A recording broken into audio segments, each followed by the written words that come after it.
The camps are full of a quiet despair and of many terrible stories.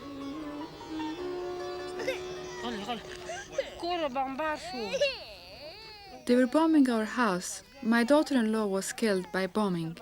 Our house was destroyed. My son went mad. I brought him here to the doctor.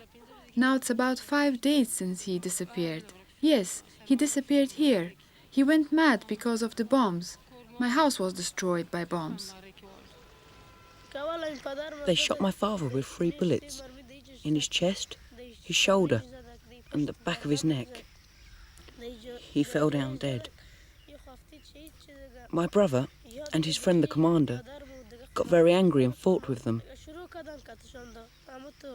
My brother jumped and grabbed one of their weapons. At this point, more Russians came and my brother's fingers were cut off by a bayonet. They were cut off by their bayonet, so of course he was helpless. After all his fingers had been cut off,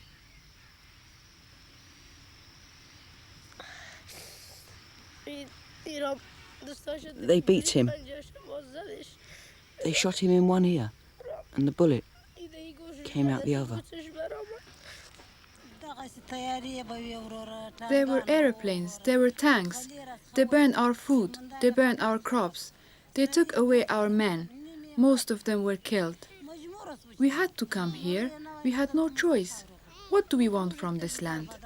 Now we are thirsty and hungry and wanderers. 2 children are with a relative because my brother-in-law wouldn't keep them.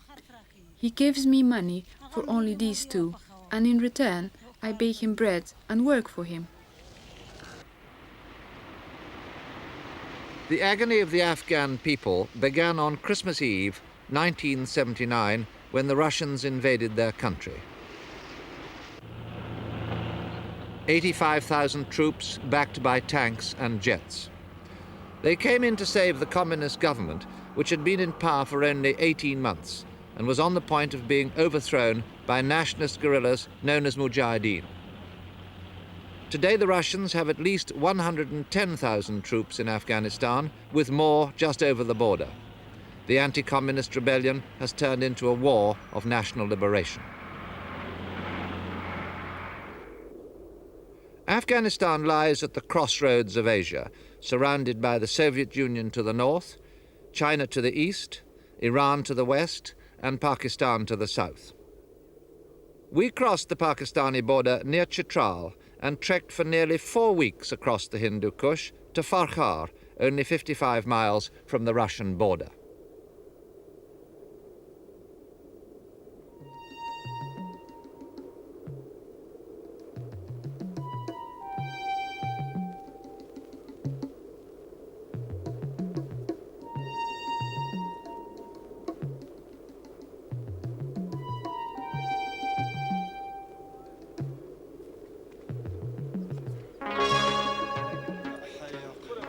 The northern route via Chitral is the highest and most difficult for men and horses. I'd travelled it once before, in 1982, and had struggled over the 5 passes which lead across Nuristan to the Panjshir Valley. Each pass is about 15,000 feet, higher than any mountain in the Alps. This time we had to cross another 4 passes to reach our destination on the edge of the Great Northern Plain.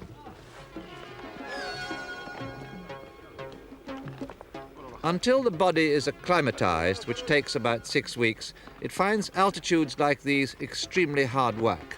A horse's tail makes a very welcome pull-up.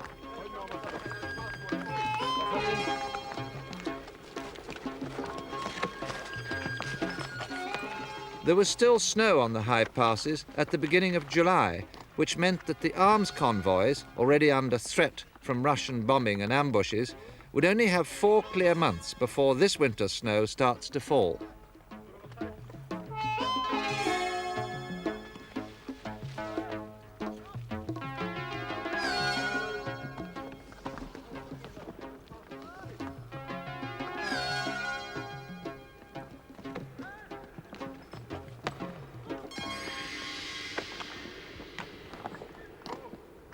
Despite its difficulty, the northern route is crucial for the supply of the Mujahideen in the provinces that stretch right up to the Russian border.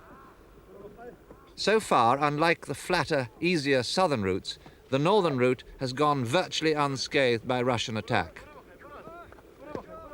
One resistance group, the Jamiat, has been running more guns in than ever before, using 10,000 horses, each making 2 round trips of 4 weeks apiece.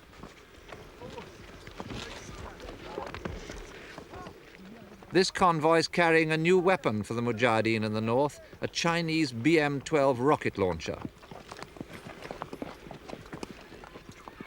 Last June, the United States Congress voted $500 million for arms for the Mujahideen, including Stingers.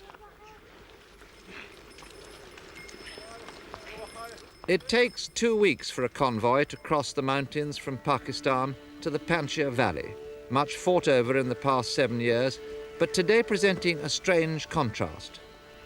Russian and Afghan troops occupy 6 bases at the bottom of the valley, but here in the upper half, in Parian, there's little sign of the war, and the Mujahideen and their families are able to lead a life of precarious normality. But food is scarce, and there's talk of famine in the north.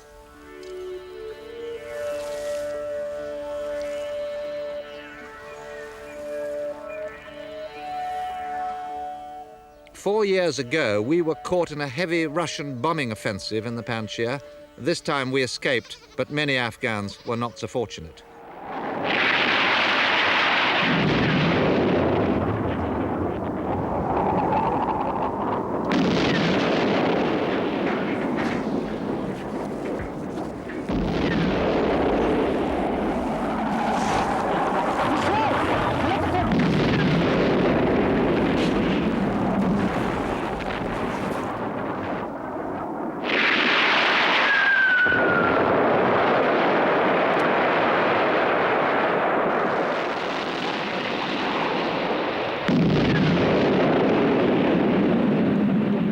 The jets strike at will, leaving a trail of death and destruction behind them.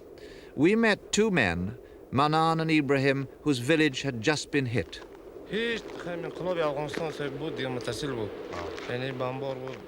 The women were heating the milk.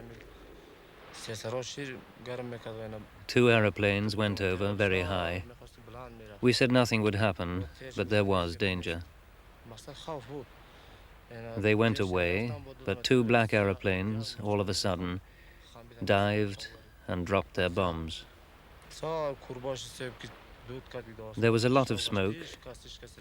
It was as dark as night, and we couldn't see one another. I was hit and fell down. I couldn't see anyone. It was like night time, and everyone was worried about his own safety.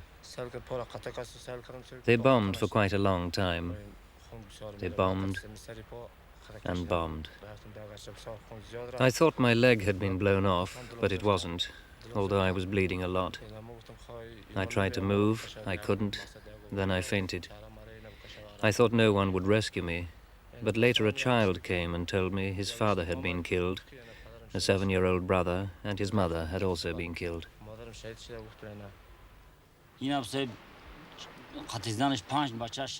One man who was not at home lost 5 children and his wife.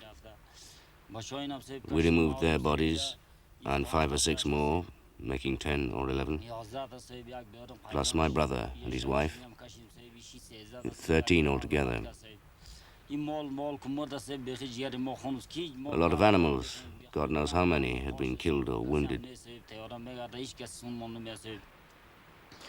I was so sad I couldn't speak. We collected them all. My other brother, called Mullah Malen, he wasn't at home, but 3 of his children were lying there. They'd been hit by shrapnel. We carried them out and took them all to the doctor. We also took my nephew, Nasir, and Manan to the doctor too.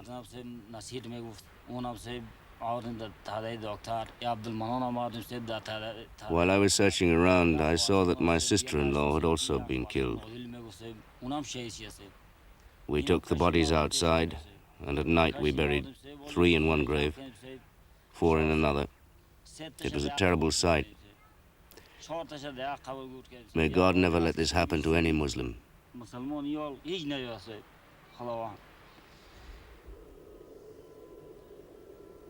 Allahu Akbar, Allahu Akbar. Allahu Akbar, Allahu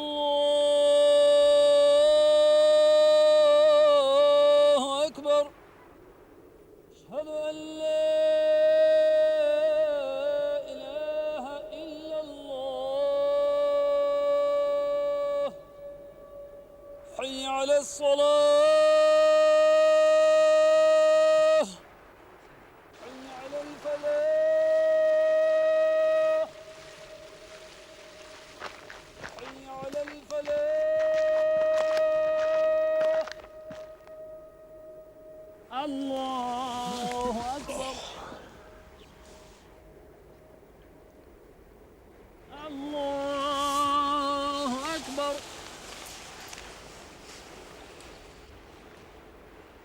Ahmed Shah Masud, perhaps the most gifted guerrilla leader in the whole of Afghanistan. The only Afghan leader, someone said, who can think strategically.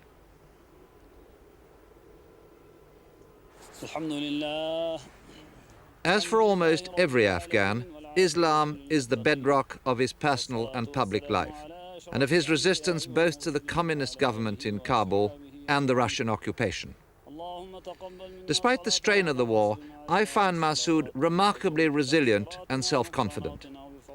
A former engineering student, now 33, he's one of the few Afghans who have the caliber to become a national leader. His name is already a legend in the north and far beyond.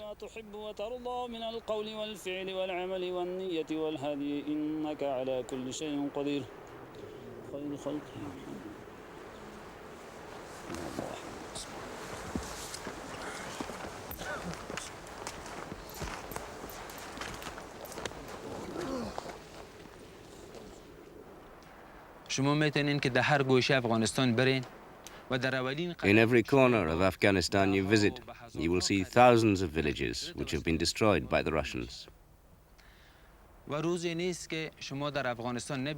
Every day you will see villages under attack by Russian planes, missiles and long-range guns. Every day you will see the destruction of crops, livestock and the massacre of civilians. But as far as we can see, there's not as much pressure on the Mujahideen as there is on the civilian population. Soviet strategy seems to be to drive the population into the cities where they are under close control, or to empty the country of its inhabitants and force them to seek asylum abroad. In my opinion, the Russians have started waging war against the civilian population, and not just against the Mujahideen.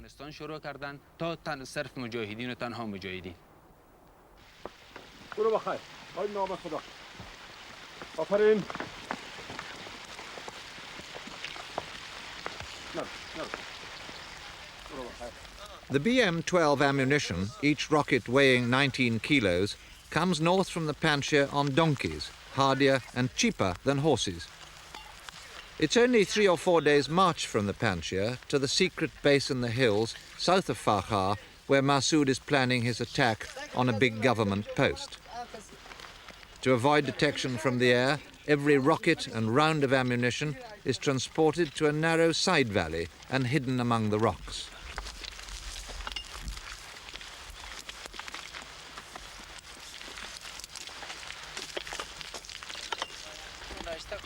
It dribbled in over a period of several days, nearly all of it Chinese-made.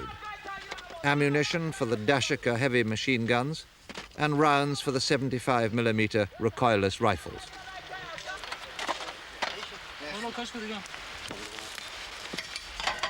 The component parts of the BM-12 rocket launcher were also hidden away to be assembled later.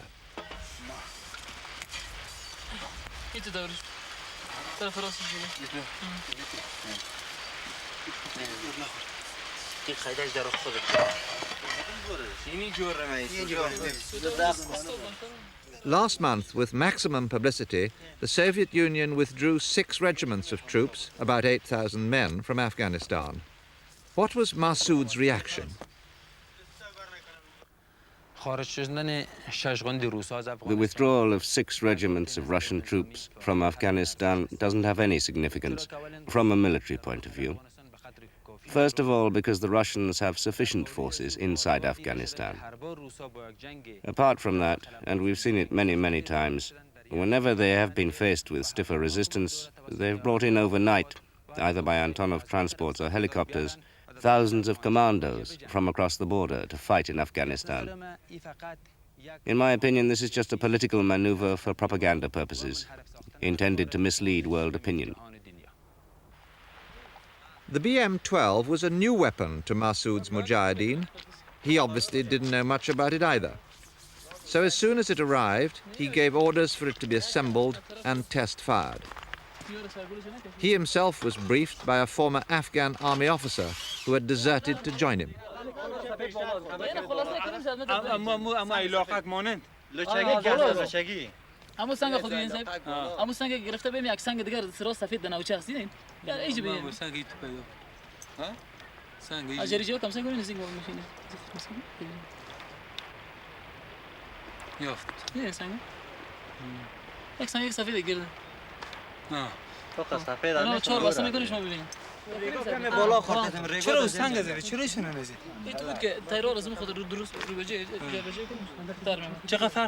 تقریبا کلومتر متر پایین خورده در قسمت پایین سنگ چیز خورده بعد جنگل تو چند بسته که دیدی 3000 یا کلوس همین نه زبط ساکم Massoud clearly hoped that his new weapon would come as a nasty shock to the Farka garrison.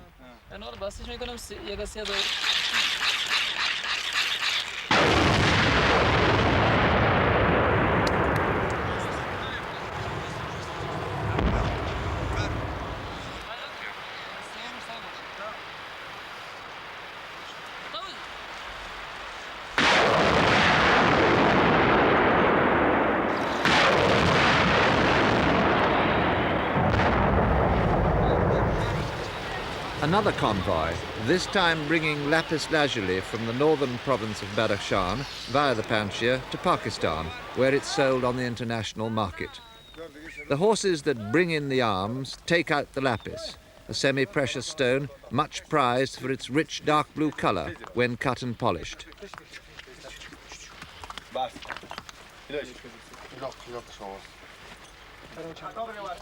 Each horse, carrying a load of 70 kilos, is unloaded at Chamar, at the head of the Panjshir Valley, where Massoud's local commander inspects the shipment and levies a tax of 5 to 10%, depending on whether the merchant is a local or an outsider.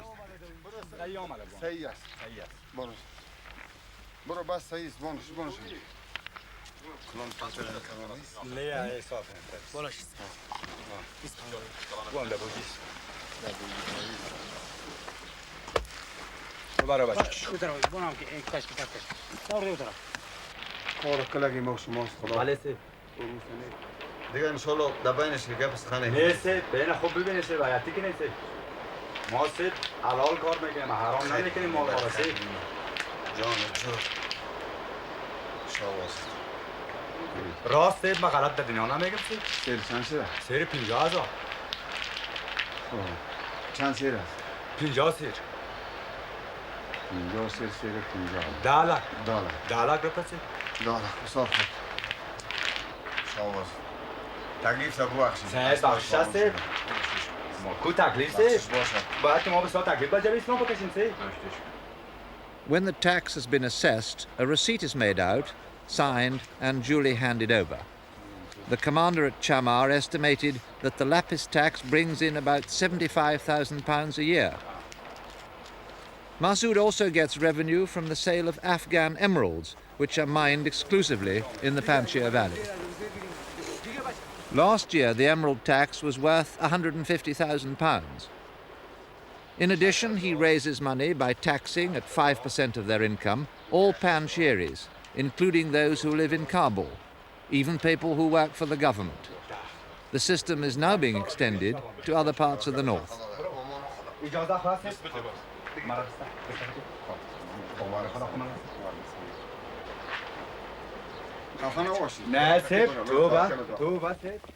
All summer, the arms come in from Pakistan and the lapis goes out over these mountains.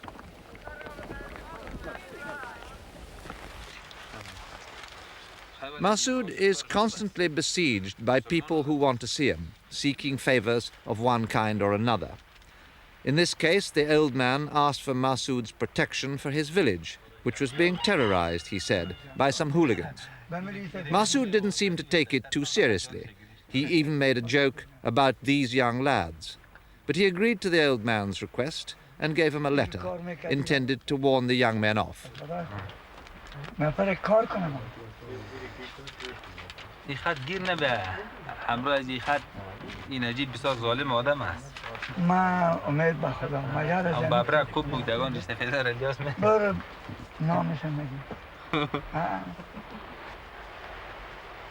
Massoud writes and receives dozens of letters a week. They go by special messenger to all parts of the country.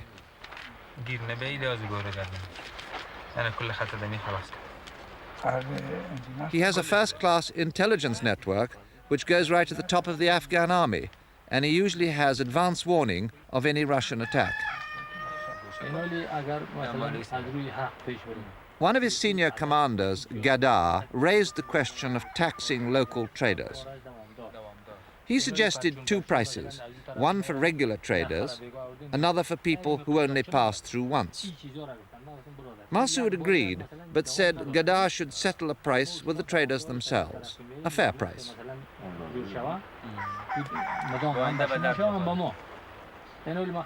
Massoud knows he has to carry the civilian population with him. He's very conscious of the political dimensions of the war and works through the traditional system of village and tribal elders. Having listened to all the arguments, he gives his decision.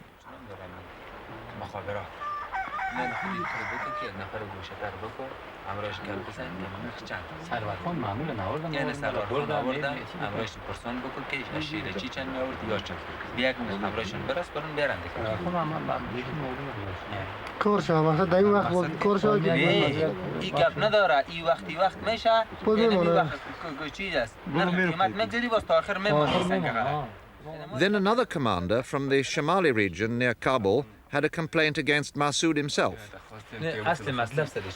اصل مطلب که اینمی وقتی که در این حالتی که ما به بقدر که زیر تیغ رسیده بودیم این پایگاه سازی و گپا خوب شد که شد اما چطور کمک بالوقت برمان اینمی اسنا وقتی که ما اول خواسته بودیم جنگ اصلی طرف شروع کنیم آدم آشی بگه شاین از اون طرف و کوبندای طرف کوهستان هم با کمیتی که داره باید داخل شود از خرد نفری که در انقلاب اشتراک میکنه تا کلانترین این گپا را کلش بفهم ما و شما مردم دیگه وری سیاست بازی و پتاکان بازی نداریم.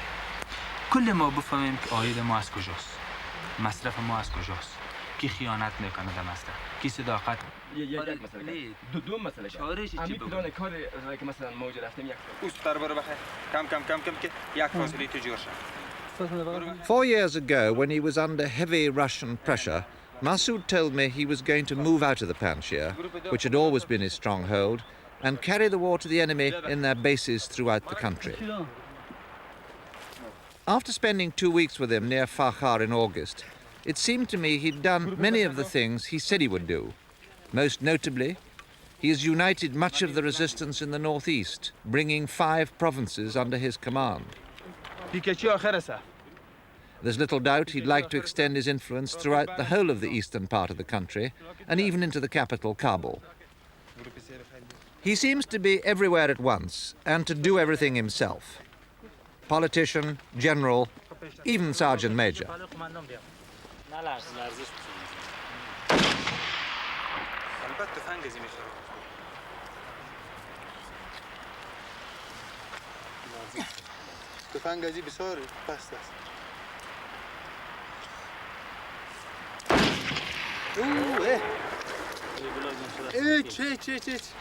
اینه که دستر دیخی سفر بیاری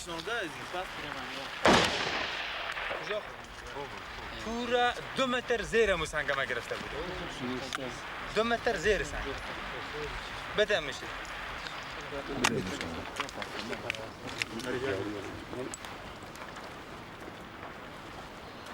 Many of these weapons had been captured from the Afghan army or even the Russians.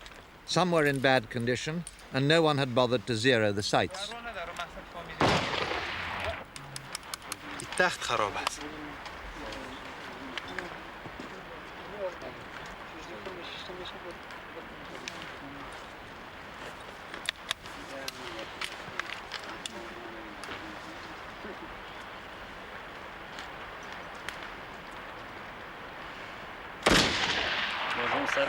چقدر سر کرد؟ نیم متر زیادتر سر. از اون مرمی زیاد سر کرد.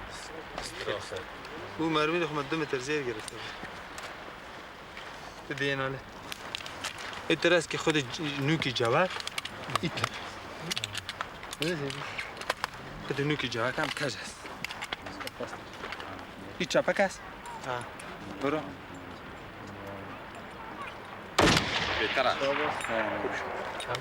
بهتر است. تو چند تا برمی زدی؟ بس باشه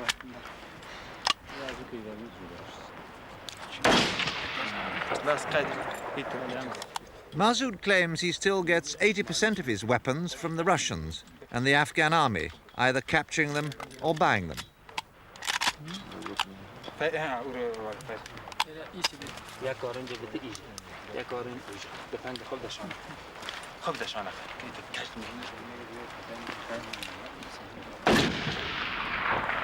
بعد نبود تو ده آخر فایر تباکو قایدش بخیر 3 نفر دیگه که فایر نکرده باشن کی فایر نکرده 9 groups had been assembled from all over the northeast for the attack on the government post, and those that needed it given at least basic training.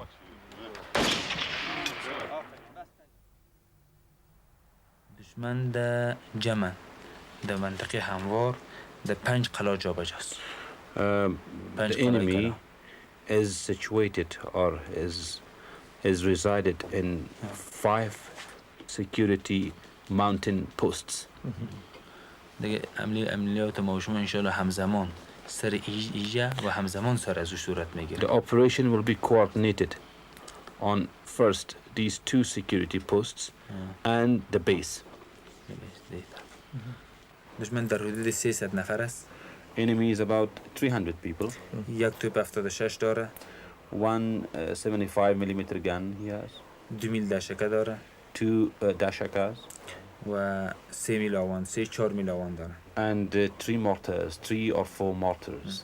به یک سال امسال 65 مکمل است نقطه نظر مهمات و مواد غذایی اکمال است. They have got ammunition and food because it's difficult for them to supply it. Yeah, so it could be quite a tough nut to crack. اگر بچه خیلی ورزیده ما باشه و هیچ مشکلی نیست. If we have got experienced Mujahideen and we have got trained Mujahideen, it's easy to capture it. But as he said, there are new Mujahideen who are on the process of training, to be trained. Then it will be a little bit difficult.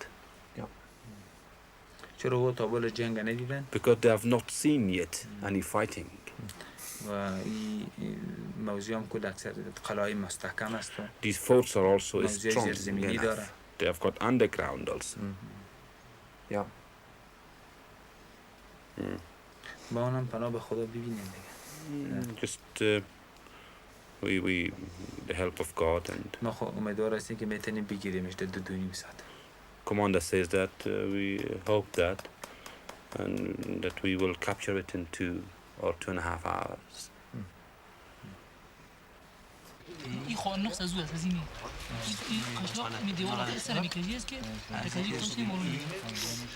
Next day, Massoud put the finishing touches to an elaborate, large-scale model of the Farka post, painstakingly reconstructed by the defector who'd previously served there.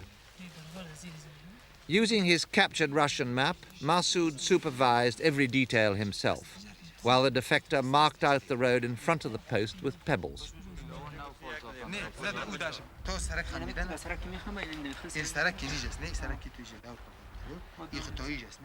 Then he briefed his commanders on his operational plan.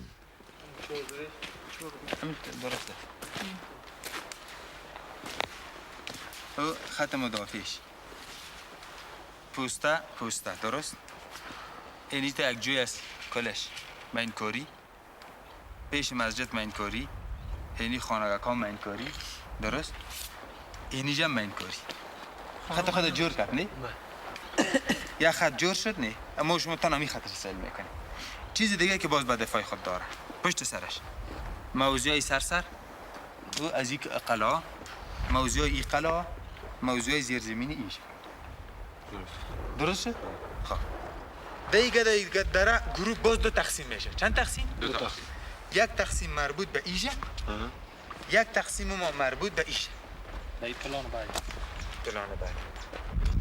درسته؟ یه ما اونجا میباشه سه کجا؟ میگه یا میره شباشا میره میاد خب گوش کن از فرخار حرکت کردیم دو تقسیم شد یک تقسیم موجا آمد اینجا یک تقسیم میشه درست این دو تقسیم میشه یک تقسیم مطلق خفیفه میای از این دوایی خودت میپرد زیر جرا میره زیر تعرضی و با یک میل تو این گروه میاد در ایجا گدایی داره گداییگری ما با دو تقسیم میشه چند تقسیم؟ دو تقسیم یک تقسیم میشتر پوستا انشاءالله یک تقسیم میره اوجا به قطع راو حمله اوجنا ایوری خدا فهمیده شد؟ درست است ما حمله از چند جناس؟ از سه جناس یک جنا دو جنا سه جنا همین داشته که ما او در بغل اون پوستا ماتش کرده میتونه در باغ او این سایاره همینجا رو میزنه بیخی گرد دلشش 500 تا 700 دیگه. After calling for comment and criticism, he accepted some and rejected some. Massoud made sure every commander knew exactly what he was supposed to do. The commanders in turn briefed their own men. Massoud likes always to get a consensus, but he has the last word, and when he decides, no one argues. The plan for the capture of the Farka post was now final. In the last hours before the battle, the Mujahideen made their final preparations, some by reading from the Quran, others in more practical fashion.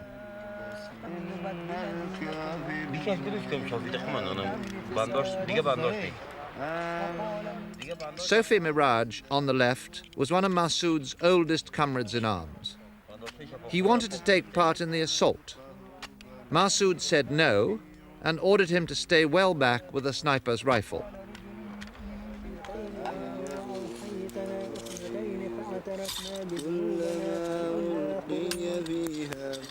Miraj refused. In the ensuing argument, Massoud slapped him. Miraj eventually got his way, going in at close quarters with one of the assault groups. He was killed in action.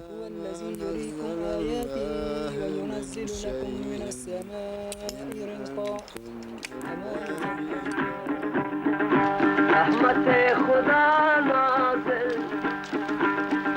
در فضای پنشیر است آنکه شیر میگیرد اولیای پنشیر است کله جهان خاران زیر پای پنشیر است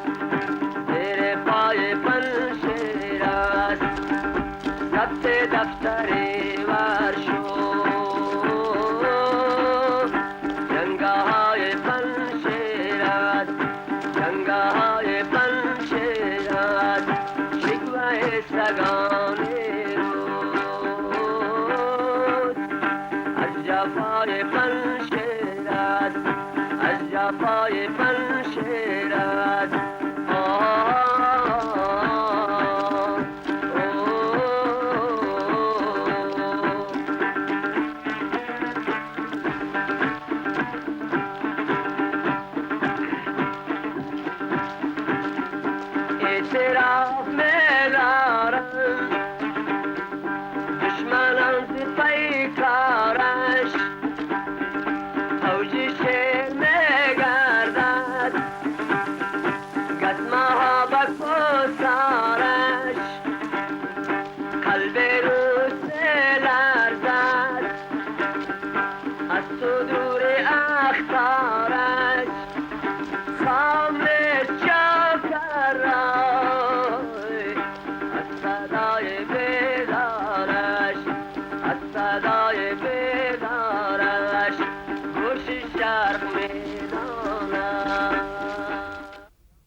By dusk on Sunday, August the 17th, Massoud's force of about 250 Mujahideen were in position under the guns of the Farka post. But only 60 or 70 of them were experienced, battle-trained guerrillas, mostly from the Panjshir.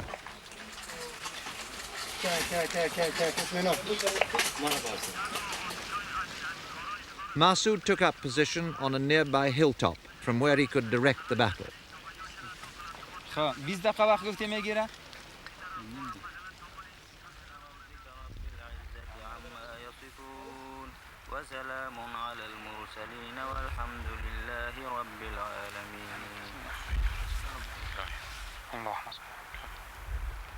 At 5:30 p.m., after a short prayer to Allah, he gave the order to fire.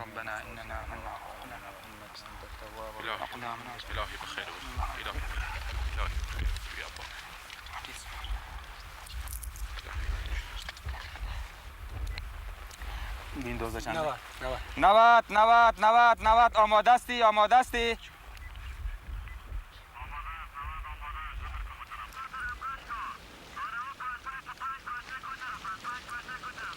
با توکل به خداوند الله اکبر گفته فیر شروع کن بسم الله الرحمن الرحیم شروع بخیر الله اکبر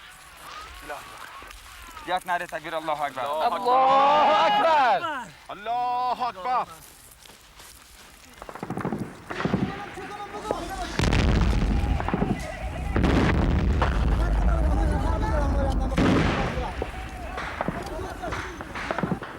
The first objective was the machine gun position on a hill overlooking the post.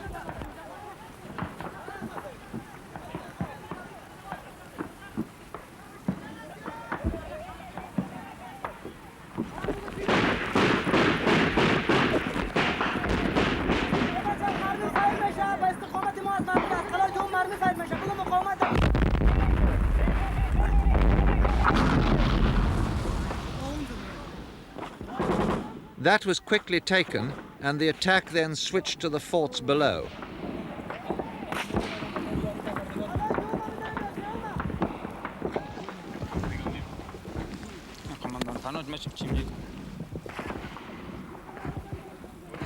These now fell in fairly rapid succession, although Panar's group was held up by an unexpected minefield.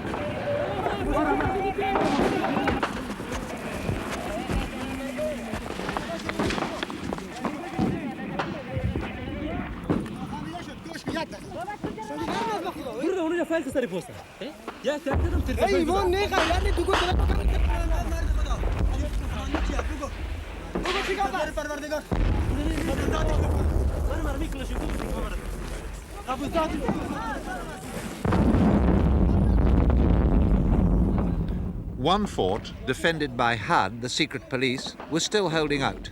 قماندان پناه 25 صدای من میشنوی مرکز هستم میشنوی یا نه تو در کدام قسمت هستی حالا تو بگو تو در کدام قسمت هستی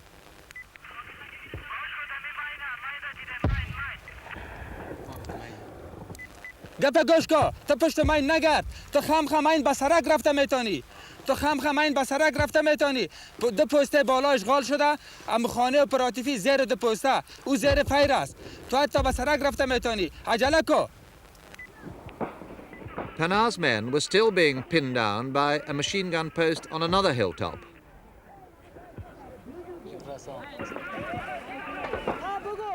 Then the BM-12 got the range.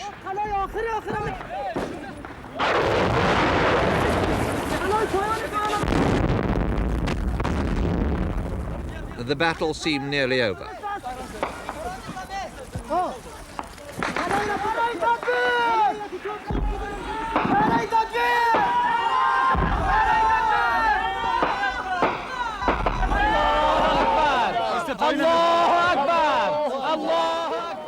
But the fifth and last post still continued to hold out, the secret police, not surprisingly, always being the last to surrender.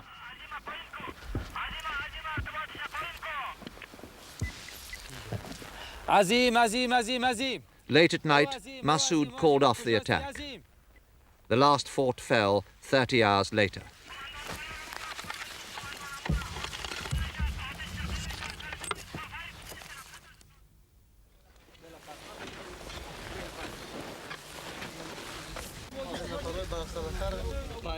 3 Mujahideen were killed in the first attack, among them Massoud's friend Sophie Miraj.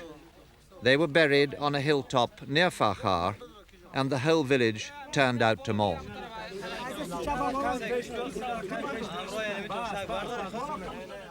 Massoud displayed his own very personal grief at the graveside.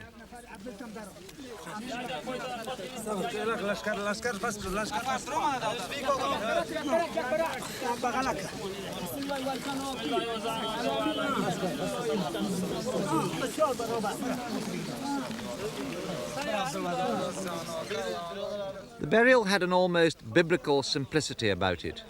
Several large flat stones were used to close the mouth of the tomb.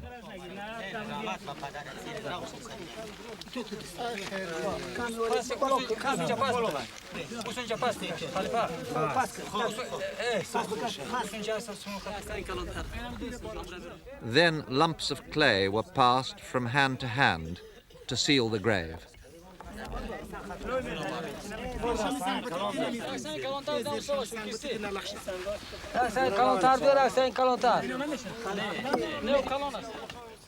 Massoud himself took one of the spades to do his friend Sophie a final honor.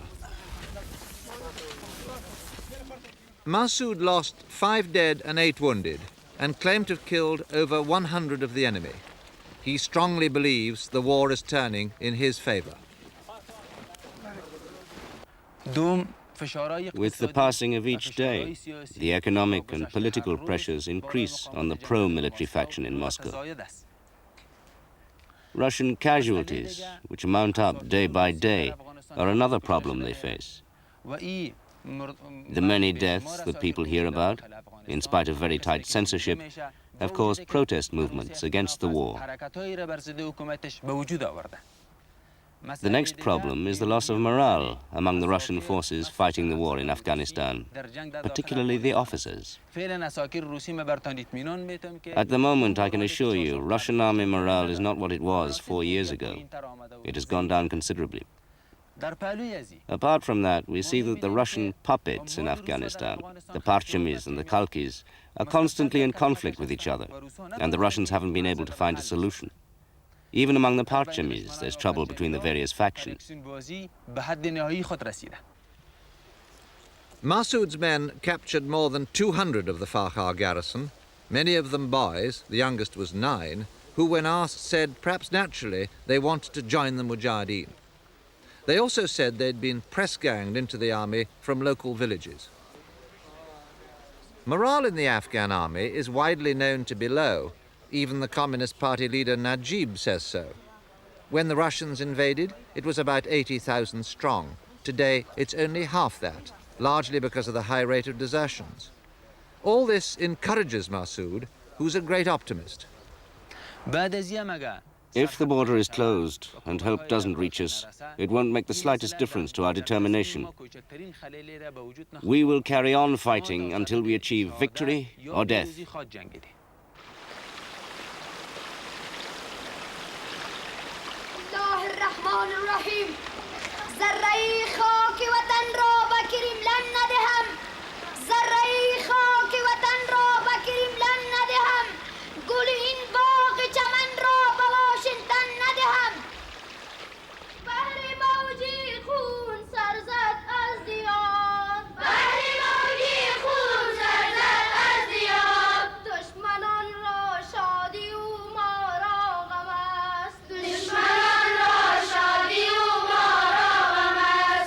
دشمنان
The Mujahideen went back to the mountains.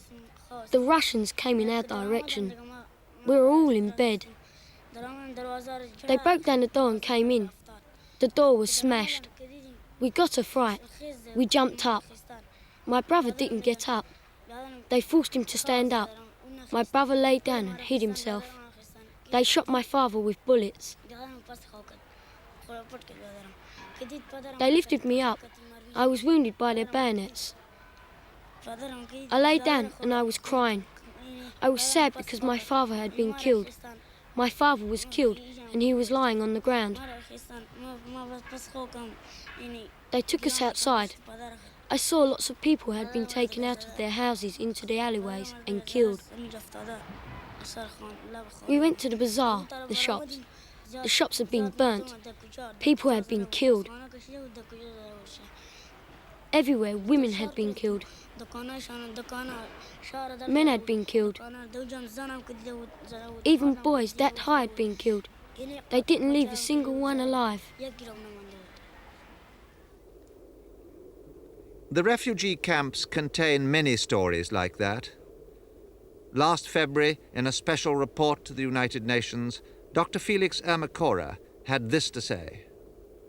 Continuation of the military solution will, in the opinion of the Special Rapporteur, lead inevitably to a situation approaching genocide, which the traditions and culture of this noble people cannot permit.